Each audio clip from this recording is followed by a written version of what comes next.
Alright, video blog check everybody, Azrael here. This is a warm-up vlog.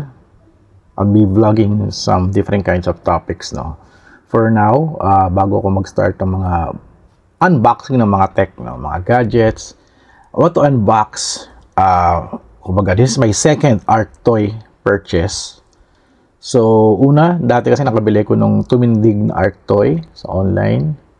I think sa Shopee yata. I'm not sure kung sa Facebook, no? Hindi ko maalala. Hindi ko na nga siya na-post kasi very controversial. But for my second purchase of art toy, nandito na.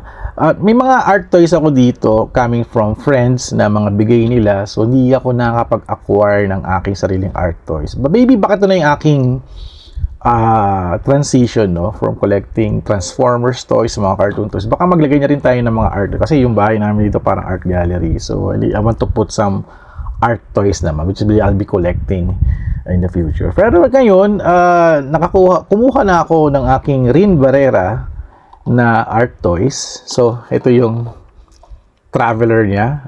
This is from Mindstyle Collector Mates.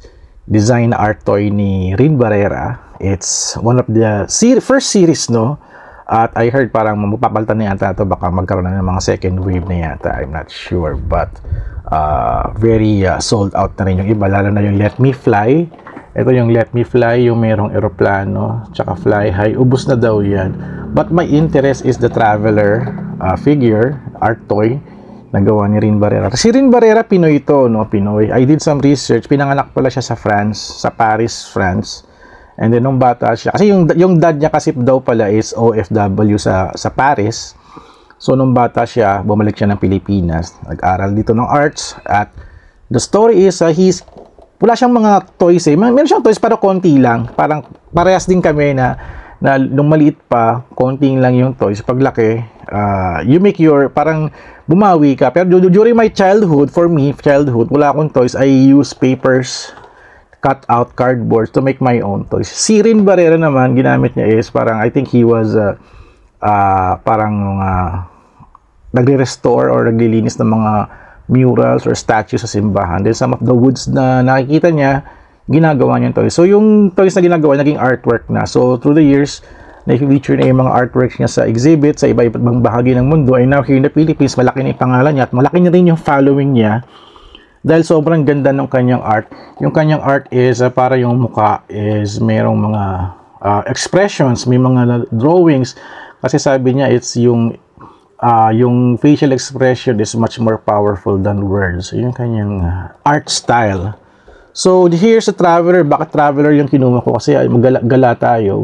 We roam around the Philippines with our tourism board of the Philippines, no, to promote yung mga probinsya, yung mga festival. I want to bring this figure with me when I travel because I like the design, the style, and the expressions of travel. Kasama siyang aso, si Dugi ba tawag yun? Parang meron siyang artwork na Dugi. Hindi siya sumikat yung artwork na Dugi tsaka yung Ulala. I did some research, no, hindi ako expert for that, but correct me if I'm wrong, at dagdag na lang kayo ng information dito sa aking comment section, no, about Rin Barrera. Namimit ko si Rin Barrera ilang beses na sa mga toy cons. Naiingit nga lang ako sa iba kasi they buy those malalaking artwork na art toys niya eh. So that's around 15,000 to 14,000, which is mura pa yon. At I heard tumataas na yung pricing niya, umaabot na ng 18,000 yung mga malalaki. But this month, magsimula tayo sa maliit. This Mindstyle Collector Mates na Rin Barrera, this is nabili ko siya ng 1,400 sa Bait Store in Opus Mall. But nagulat ako kasi sa Toycon, they're selling this sa Toycon ng 1,200. Na hindi pa ako bumili. Sana bumili na ako noon pa. At nung opening ng Bait Opus Store nung January, 50% off to. Shucks. At andun ako sa opening na yun. At hindi pa ako bumili. Sayang. Pero babawi tayo ngayon at nalalaman ko na yung mga story nito and I want to unbox it right now. Itong my first ever Rin Barrera figure. Hindi tayo nabibigyan eh. So, bilhin na lang tayo. Mas okay bumili. Mas maganda yung feeling. But this is serve as my trophy for this year for doing a enjoyable life to the pop culture community and toys community. So, ito, we are embracing the art toy. So, ito yung box niya. At the Traveler, also yung another posing na rin din. Yan, kasama siyang aso. Sana gawa ka ng pusa, no, Rin Barrera, no, if you're watching this. Gusto ko ng pusa naman. I'm sure kung may pusa, no? Mas maganda may pusa naman. Para at least super cute, no? At ito yung other designs. Actually, marami pa yan. Pumunta kayo sa Bait Store in Opus Mall to check out some of grabe, nakakabudol doon. If you're having those kinds of figures, na very colorful, very good vibes, ang ganda sa bahay. Maybe I'll be doing that na rin din after this. Since tama-tama, nag-ayos tayo ng studio dito, yung mga Transformers toys ko, tinago ko na. Maybe may palta natin yung mga lalaking ganito na next time. So, open na natin to. This is a art toy. Nakalagay dito art toy. So hindi siya action figures, but it's good for appreciating artwork and also for display. Ako display ko to, and I'll be bringing this sa travel ko and do some art toy photography with me. And here we go. Ina-unbox ko na siya. May kasama siyang may kasama siyang card. Collectible card na traveler. Ayan, ito yung tsura niya. At ito yung laman yan. Tanggal yan sa plastic. Napakaganda nito, grabe. Mas maganda siguro ito pag malaking version, no? So this is made from plastic. Parang plastic siya. Mukha siyang wood, no? Mukha siyang wood, but it is a plastic. So alamay ko pa yung mga chemical na mga pang-paint nila, no? So all of these are designed by Rin Barrera. Napakaganda, grabe. Super ganda. Super like.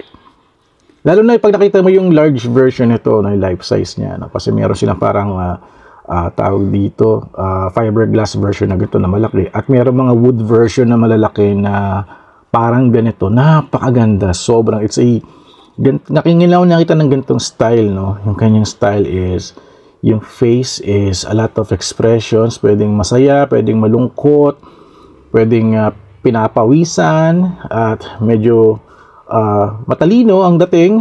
Ayan, may lipstick at may play button dito, which is, you know, to automate things. At saka yung costume niya, ang ganda. It reminds me parang yung being playful when you were a child. Kunyari, ikaw superhero. Dati ginagaya ko si Mask Rider Black, kasakay ako sa bicycle ko, or nag-aagawan kami ng character sa Power Rangers. Parang gusto ko ako si Red Ranger. Ano pa ba? Superman, or Batman, sa Super Friends. Ayan, yung mga laro-laro namin. Tsaka being part of the Voltes 5 crew. Ako daw palagi si Red One, di ba? So sabi ko minsan, let's do a mega villain naman siya minsan pag naglalaro tayo ng bata tayo. Pero hindi nangyayari yun. Lahat ng mga tao, mga bata, ayaw nila maging villain. Gusto nila yung bida. Yung pinakasikat na bida. So going back here, ganda, may backpack. Traveler talaga. You'll be seeing a lot of this sa aking mga mga travel photography. Dadaling ko tong piece na to everywhere I go around the Philippines. Kasi gusto ko siya to show you, ilibot ko yung art ni Rin Barrera, no? Sana mapansin din niya yung mga post ko about this, no? I'm not sure may magagawa na ng ganun, no? Dinala yung kanilang Rin Barrera art toy. Sana wag lang siya ma-damage, no? If nilagay ko sa bag. Kasi plastic naman to, eh. Plastic. Hindi naman siya wood, eh. Wood ba? Ito mukha siyang wood, but it's still a plastic. Sobrang ganda ng figure na to, no? So, that's our video for today. Nag-unbox na tayo ng magandang art toy. At it'll be added to my collection here. Lagi ko to sa living room para makita sa bahay na this is not a toy, it's an art toy. Art by Rin Barrera and produced by Mind Style Collector Mates. Alright, so I'll be ending all my video. So sana appreciate nyo itong aking quick video. This is just a warm-up video before I move on to a lot of tech unboxing. Para may iba-iba naman din tayo, no? Alright, so thank you guys for watching. So don't forget to subscribe, like, and comment. And I'll see you guys in the next video vlog adventure. Alright, kita-kits.